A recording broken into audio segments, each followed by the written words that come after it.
ओम नमो भगवते वासुदेवाय। ओम नमो भगवते वासुदेवाय। श्रीमद्भागवतम चौथा कैंटो 18वां अध्याय हम शुरू करेंगे, जिसका शीर्षक है भृतु महाराज द्वारा पृथ्वी का दोहन। ओके। मैत्रेय उवाच इत्थं पृथुमभिश्रय रूपा प्रस्फुरिताधरं पुनराहावर्निभीता संस्तभ्यात्म आत्मना। मैत्रेय ने विदुर को संबोधित करते हुए आगे कहा, हे विदुर, जब पृथ्वी ने स्तुति समाप्त की तब भी राजा पृथु शांत नहीं हुए। उनके होंठ क्रोध से कांप रहे थे। यद्यपि पृथ्वी डरी हुई थी, किंतु उसने धैर्य धारण करके राजा को आश्वस्त करने के लिए इस प्रकार कहना प्रारंभ किया। तो इतना ग्लोरिफिकेशन करने के बाद भी अभी पृथु महाराज शांत नहीं हुए हैं। हाँ, यानी कि ओम जय जगदीश हरे गा गा के भगवान प्रसन्न नहीं हो जाएंगे। क्यों नहीं हो जाएंगे? क्योंकि कर नहीं रहा है ना कुछ, और इतना दुष्ट है कि प्रार्थना में ही कह रहा है कि सुख संपत्ति घर आवे। अब बताइए कैसी प्रार्थना है ये? हाँ, क्या सोचेंगे भगवान? क्या बोल रहा है ये आदमी? क्या ये मेरे से प्यार करता है या मेरे धन से प्यार करता है? तो खाली प्रार्थनाओं से भी काम नहीं चलेगा। इट इज़ ऑल अबाउट कि हम करते क्या है, अपना जीवन कैसे बिता रहे हैं। लगना तो चाहिए। दिन के कुछ ऐसे कार्य तो होने चाहिए जो हम भगवान के लिए करें। हमें हमारा जीवन एक्चुअली में तो टोटल जीवन ही ऐसा होना चाहिए, चाहे आप गृहस्थ ही क्यों ना हो। डोंट से कि हमारे बच्चे हैं, हमारा परिवार है। हम सबके बच्चे हैं, हम सबके परिवार है, सब नौकरी कर रहे हैं, सब बिजनेस कर रहे हैं। ये चीज़ें बिल्कुल भी हिंड्रेंस नहीं है भक्तिमय जीवन में। किसके लिए कर रहे हैं, कैसे कर रहे हैं? जब किसके लिए कर रहे हैं कैसे पता चलेगा? जब करने के तरीके बदल जाएंगे, राइट? जब हर चीज़, चाहे बिजनेस हो चाहे नौकरी हो, करने से पहले आप ये सोचेंगे क्या ये मेरे भक्तिमय जीवन को बढ़ाएगा या कम करेगा। बस इतना ही तो सोचना है।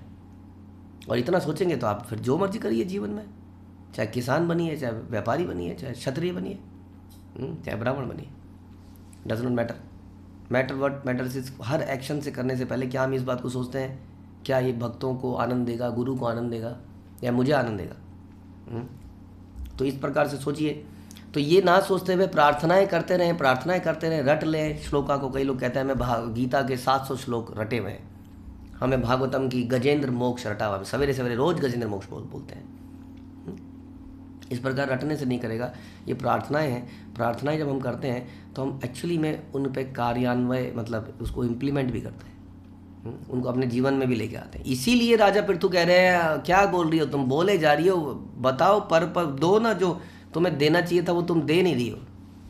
यही प्रॉब्लम है। मुझे क्या तुमसे कोई नफरत थोड़ी है, आप अपने कार्यों को नहीं कर रही हैं, इसलिए प्रॉब्लम है। इसलिए अब पृथ्वी कुछ और बोलना शुरू करती है। सन्नियच्छ अमिभो मन्युम निबोध श्रावितम च मे सर्वतः सार मादत्ते यथा मधुकरो बुधा। हे भगवान, आप अपने क्रोध को पूर्णतः शांत करें, और कुछ मैं निवेदन कर रही हूँ उसको ध्यान से सुने, कृपया इस ओर ध्यान दे। मैं भले ही दीन हूँ, किंतु बुद्धिमान व्यक्ति सभी स्थानों से ज्ञान के सार को ग्रहण करता है, जिस प्रकार भौरा प्रत्येक फूल से मधु संचित करता है। तो ध्यान आकर्षित कर रही है, कोई बोलने वाली है, कुछ कमिटमेंट करने वाली है। ध्यान से सुनिए। मैं वैसे तो बुद्धिमान नहीं हूँ, लेकिन मैंने ज्ञान अर्जित किया है। हाँ, साधु से, हाँ, वैष्णव से ज्ञान मैंने अर्जित किया है। जैसे कि भौरा जगह जगह से मधु संचित करता है, हाँ, ऐसे ही हमने ज्ञान लेते हैं हम लोग। अस्मिन् लोके अथवा अमुष्मिन् मुनिभिः दार्शिभिः दृष्टा योगा प्रयुक्ताश्च पुंसा श्रेय प्रसिद्धे। इस जीवन में ही नहीं वरन अगले जन्म में भी मानव समाज को लाभ पहुंचाने के लिए बड़े बड़े ऋषियों तथा मुनियों ने जनता की संपन्नता के लिए नाना लाभप्रद विधियों की संस्तुति करी है। यानी कि there are some prescribed duties, हमें उसके बारे में जानकारी लेनी चाहिए हर किसी के लिए संसार में। जैसे कि हम अक्सर चर्चा करते हैं कि जब कोई इंस्ट्रूमेंट हम खरीदते हैं, साथ में मैनुअल भी आता है, चाहे मैनुअल कागज़ की बुकलेट हो, चाहे ऑनलाइन हेल्प साइट हो, वो बताता है। ऑनलाइन आजकल चीज़ हम डालते हैं, हाँ मशीन में ये एरर आ रही है, वो कहता है जी ये एरर आ रही है तो तुम्हें ये करना है कि नहीं, तो दैट इज़ कॉल्ड मैनुअल। वैसे ही इस जीवन में जीने का मैनुअल है हमारे शास्त्र। शास्त्र दो प्रकार के होते हैं, प्रभुपाद बता रहे हैं, एक होता है स्मृति और एक होता है श्रुति। श्रुति और स्मृति। श्रुति हम कहते हैं वेदों को, जो कि आधारभूत डॉक्यूमेंट है, और उस वेदों के आधार पर ऋषि मुनि उनको और एलेबोरेट करते हैं with very good examples, live stories, उनको कहते हैं हम स्मृति, जिसमें आ जाते हैं सारे पुराण। तो ये दोनों बड़े इंपॉर्टेंट हैं, स्मृति, श्रुति एंड स्मृति।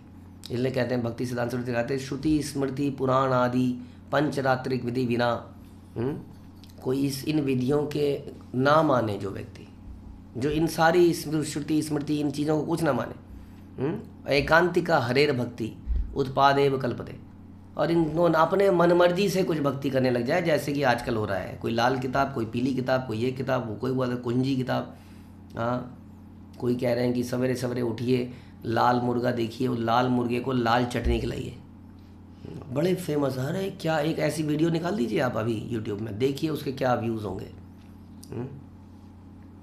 तो अब ऐसा ज़माना आ चुका है, तो ये क्या है, ऐसा धर्म, सो कॉल्ड धर्म क्या करेगा, उत्पादेव कल्पते, ये संसार में समाज में उत्पाद मचा देगा, हाँ, जो कि मच चुका है। हाँ, इसीलिए क्या है, पृथ्वी कह रही है, कुछ कहना चाह रही है, लेकिन यहाँ पर इस श्लोक को अगर हम सुने तो मोस्टली मेनली ये आ रहा है, जो प्रभुपाद भी एक्सप्लेन कर रहे हैं, कि हर किसी को जीवन के लिए कुछ प्रेस्क्राइब चीज़ें इस श्रुति स्मृति चीज़ों में बताई गई, नहीं शास्त्रों में, वेदों पुराणों में बताई गई हैं।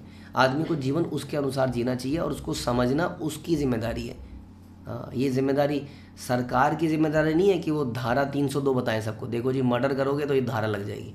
ये आपका काम है समझना कि मर्डर करने से ये हो जाता है, चोरी करने से ये धारा लगती है, वगैरह वगैरह वगैरह। उसी तरह से जीवन कैसे जीना है, it is your our responsibility to understand. आप कहोगे ऐसी फैसिलिटी तो किसी को प्रोवाइड करनी चाहिए ना, मैं कहाँ से पढ़ता, मैं कहाँ से, मुझे तो फैसिलिटी तो है, बट जाने में इंटरेस्टेड कौन है? कौन जानने में इंटरेस्टेड है? हम तो रास नृत्य में इंटरेस्टेड हैं, हमारे गुरुजी रास बताते हैं, रास,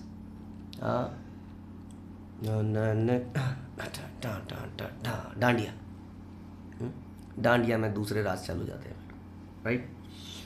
मज़ा आता है बड़ा इन सारी कथाओं में। कौन जानना चाहता है प्रभुपाद के लेक्चर?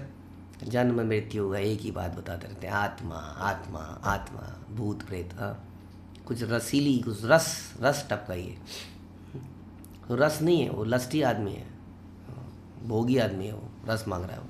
इसलिए जीवन की वैल्यूज़ को समझना पड़ेगा, पर्पस क्या है जीने का, ये सब समझना पड़ेगा, क्या श्रुति स्मृति में क्या बताया गया, जीवन को कैसे जीना है, इसकी जिम्मेदारी हमारे ऊपर है।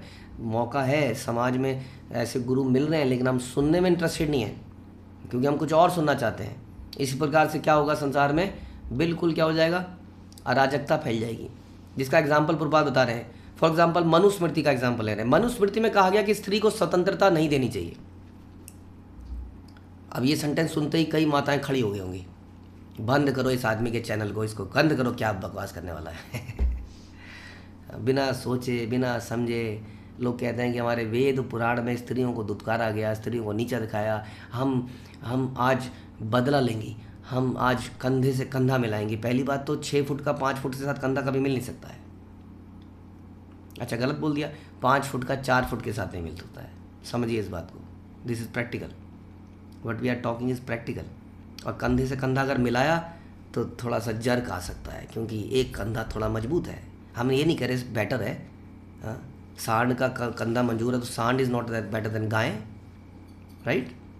तो दिस बट डिफरेंट है, यहाँ कंधे से कंधा मिलाने में समस्या है, समझने का प्रयास कीजिए।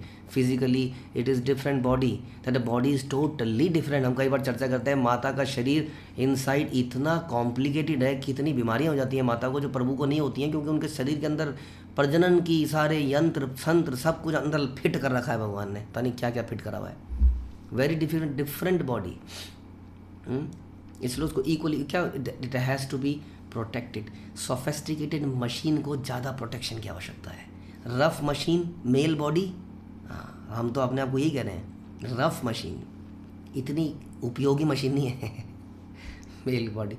तो that is we are saying कि सोफेस्टिकेटेड मशीन को ज़्यादा प्रोटेक्शन की जरूरत। बट क्या इसका मतलब ये है कि वो डिप्राइड है? अब मैं ये कहता हूँ कि जैसे बच्चे हैं, बच्चे सोफेस्टिकेटेड हैं, थप्पड़ मारोगे गिर जाओगे, चोट लग जाएगी, कुछ हो जाएगा, हड्डी टूट जाएगी, बेचारा नाजुक सा बच्चा है। लेकिन आप सब सोचिए कि उस बच्चे के ऊपर कितनी रेस्ट्रिक्शन, उसको स्वतंत्रता नहीं दी जाती।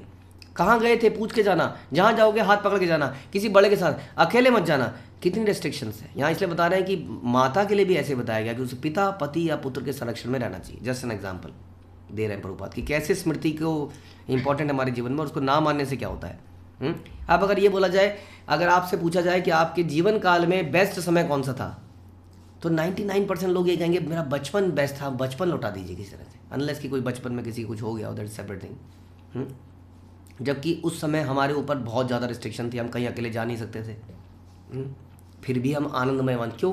क्योंकि हम टोटली डिपेंडेंट थे अपने माता पिता पे या किसी बड़े के ऊपर, विद नथिंग डूइंग, मतलब टोटली डिपेंडेंट। सुरक्षा की कोई खतरा नहीं, बच्चा चल रहा है, माता पिता टेंशन में है, बच्चा अपना मस्त है। उसी प्रकार से जब हम किसी के संरक्षण में रहते हैं तो हम आनंदित रहते हैं। इसको बंधन नहीं कहते हैं, ये बंधन वास्तव में आनंद देने वाला है। इस प्रकार का बंधन बाद में किसी को जबरदस्ती, दहेज प्रथा, सती प्रथा, जबरदस्ती जो कराएगी वो चीज़ें गलत हुई, लेकिन शास्त्रों में ऐसा बताया गया कि उसको संरक्षण में रहना चाहिए, क्योंकि they are more important part of the society.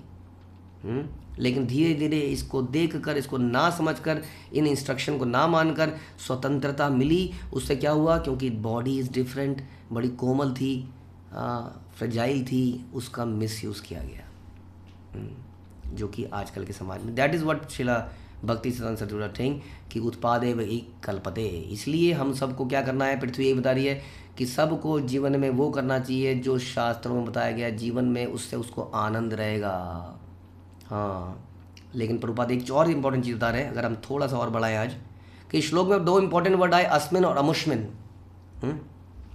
जिसमें बताया गया कि इस जीवन में, और अमुष्मिन का अर्थ है अगले जीवन में।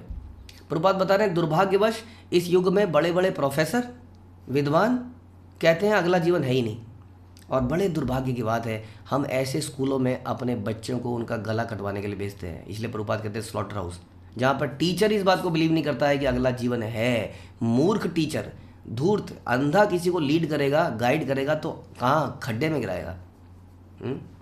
चूँकि ये सब धूर्त हैं, मूर्ख हैं, अतः ये कौन सा उपदेश दे सकते हैं? क्या ये पढ़ा सकते हैं? प्रभुपाद कह रहे हैं फिर भी ये अपने को विद्वान या प्रोफेसर मानते हैं। यह प्रत्येक व्यक्ति का कर्तव्य है कि अपने जीवन को इस प्रकार डाले कि उसका अगला जीवन लाभप्रद हो, और इसके लिए उसको शिक्षित किया जाना चाहिए। कहना है कि बच्चों को इसलिए शिक्षित किया जाता है कि वो इस प्रकार सुखी हों, इस प्रकार की नॉलेज ले पाएँ, जिससे कि उन्हें शाश्वत जीवन मिले। इसलिए आवश्यक है कि श्रुतियों, स्मृतियों को हम उसका पालन करें और अपने आने वाली जनरेशन के दिमाग में, उनके जीवन में इसको डालें। हाँ, नहीं तो हम बहुत बड़े पापी कहलाएंगे, अपने बच्चों के हत्यारे कहलाएंगे। हरे कृष्णा। श्रील प्रभुपाद की जय। ग्रंथराज श्रीमद् भागवतम की जय।